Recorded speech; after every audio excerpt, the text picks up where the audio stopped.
चरवाहा बालक और भेड़िया। एक गांव में एक चरवाहा बालक रहता था। वह रोज अपनी भेड़ों को लेकर जंगल के पास स्थित घास के मैदान में जाता। वहां वह पेड़ों को चरने के छोड़ देता और खुद एक पेड़ के नीचे बैठकर उन पर निगाह रखता। उसकी यही दिनचर्या थी। दिन भर पेड़ के नीचे बैठे बैठे उसका समय बड़ी मुश्किल से काटता था। उसे बोरियत महसूस होती थी। वह सोचता कि काश मेरे जीवन में भी कुछ मज़ा और रोमांचक आ जाए।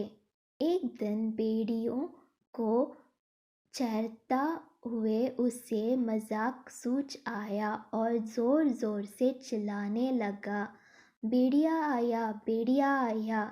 वहां से कुछ दूरी पर स्थित खेतों में कुछ किसान काम कर रहे थे। चरवाहे बालक की आवाज़ सुनकर वे अपना काम छोड़ उसकी सहायता के लिए दौड़े। लेकिन जैसे ही वे उसके पास पहुंचे वह ठहाके मारकर हंसने लगा। किसान बहुत गुस्सा हुए, उसे डांटा और चेतावनी दी कि आज के बाद ऐसे मजाक मत करना। फिर वे अपने अपने खेतों में लौट गए। चरवाहे बालक को गांव के किसानों को भागते हुए अपने पास आता देखने में बड़ा मज़ा आया। उसके उनकी चेतावनी को गंभीरता से नहीं लिया। अगले दिन उसे फिर से मस्कारी सूझी और वह फिर से चिल्लाने लगा, भेड़िया आया, भेड़िया आया।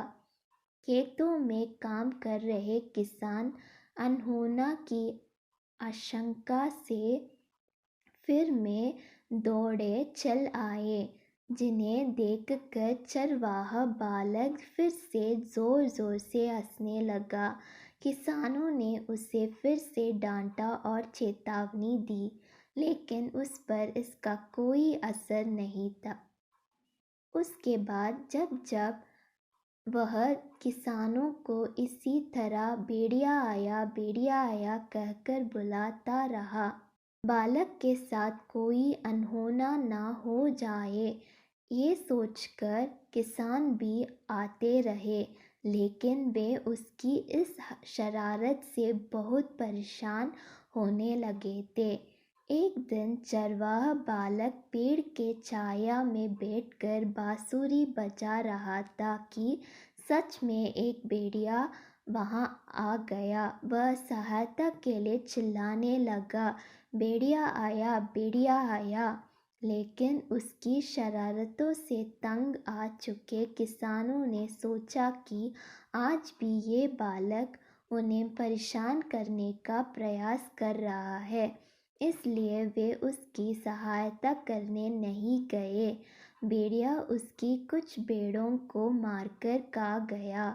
चरवाहा बालक दौड़ते हुए खेत में काम करने किसानों के पास पहुंचा और रोने लगा, आज सचमुच भेड़िया आया था, वह मेरे कुछ भेड़ों को मारकर खा गया।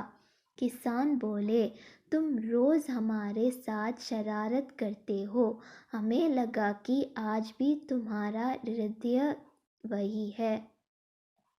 तुम हमारा भरोसा खो चुके थे, इसलिए हमें से कोई तुम्हारा मदद के लिए नहीं आया।